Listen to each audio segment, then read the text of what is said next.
Greetings viewers, or should I say buongiorno, because tonight we are going to make an Italian dish, pasta alla carbonara. It's very simple, it's really an Italian version of bacon and eggs, but it's a little bit more sophisticated, much better for seduction, to be honest, better than a wind-up gramophone. And it's not actually that difficult, but you have to get the timings pretty right and you have to be a bit quick off the mark, so it's slightly trickier than the shepherd's pie in that respect.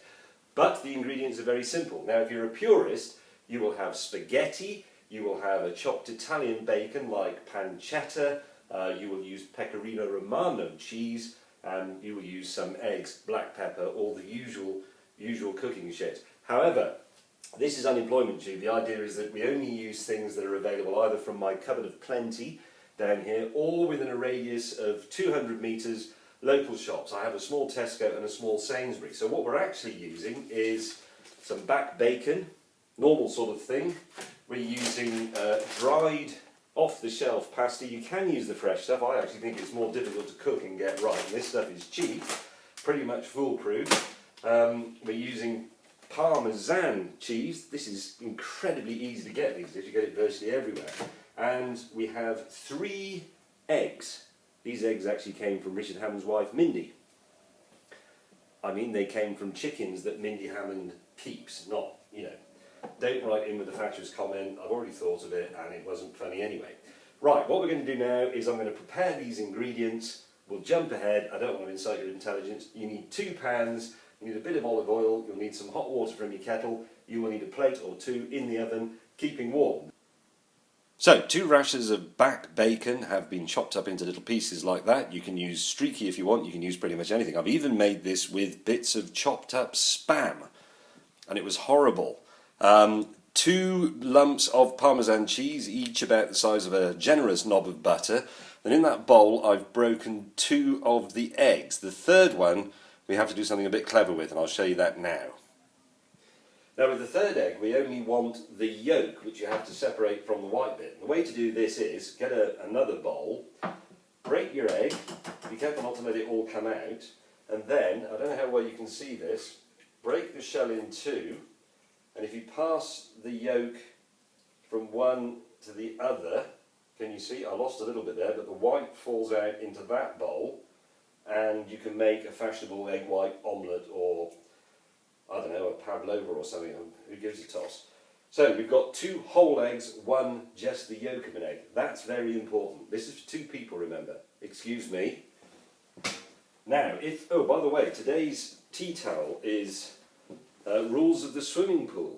Remember this one, if you were around in the 1970s and went to the municipal baths? There's a lot of things that are missing on it. Nowhere does it say no urinating or defecating in the pool. Anyway, if you're making this for real, you should be able to do most of these things simultaneously, and the whole thing should take no longer than about 15 minutes if you're good. I'm splitting it up a bit so that I can describe it without this turning into just complete madness. You can put those egg whites to one side. What we're going to do now is mix the eggs up a bit. Now don't whisk them, don't introduce loads of air. We're not going to make scrambled eggs here, we just want it stirred together. Just give it a bit of a basic stir to start with. All the yolks are nicely broken up.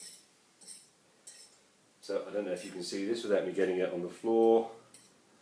Not really, but anyway, look, it's sort of eggy. It's all mixed up, it's a yellowy, orangey liquid. Then, you take your special movie grater tool or your normal cheese grater, grate the Parmesan cheese into that mixture. I know this sounds weird, but it'll all make sense in a minute. So grate that, grate that, grate that into there, that's 1 piece. Give it a little bit of a stir, remember very gently, you want the egg to cover the cheese, all mixed up nicely. Don't be too aggressive about it, you'll make something else. We don't want lots of air in there, just a bit of stirring, okay? Other piece of cheese in the magic machine. I've been quite generous with the cheese here because I like it to taste pretty cheesy. Experiment, you can find, I mean, as I said last time, it's not critical, you can find your own measures. The great thing about the mouli grater is at the end of your grating session, when you dismantle it, you get a bonus. I only got a really tiny one this time, but you get a bonus little bit of cheese in the bottom there, which is yours.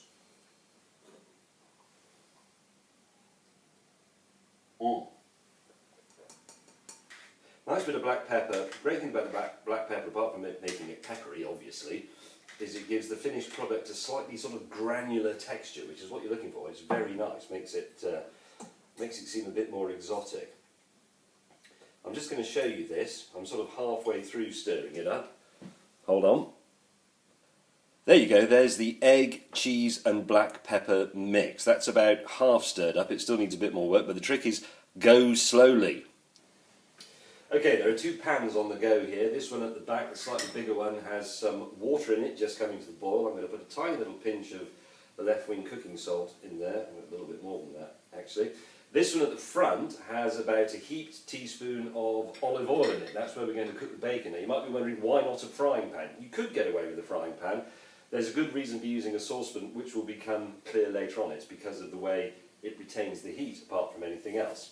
Now, measuring pasta. I think you stick your hand in a bag of pasta. I've got fairly normal sized hands, and you get a handful. That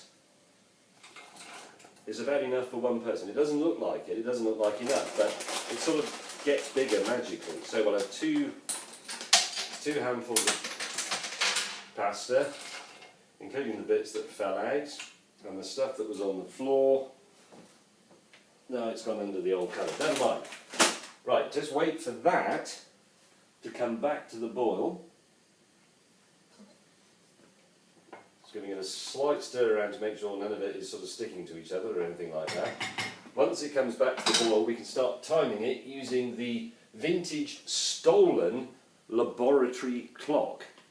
Most of the packets will tell you that the pasta takes 12 or 13 minutes. Actually, go for about 10 or 11. So it remains al dente, that is slightly firm still, named after Alessandro Dente, who was one of the chefs at the courts of the Medici.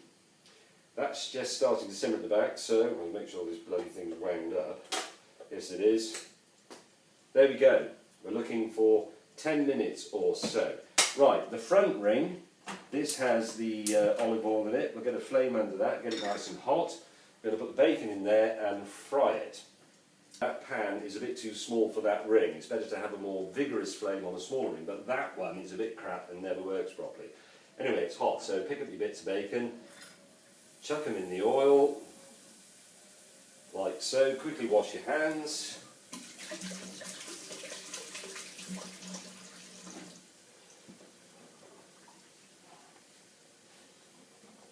And then give them a bit of a stir to make sure they're separated. Excuse me. And they're not going to stick to the pan. There you go, they're coated with a bit of oil. They can carry on cooking. They will take about 6 minutes, something like that. So we are 3.5 minutes into the pasta, which if the pasta takes 10 minutes means, yeah, we're going to be about right with the bacon. That's all there is to it as far as cooking is concerned.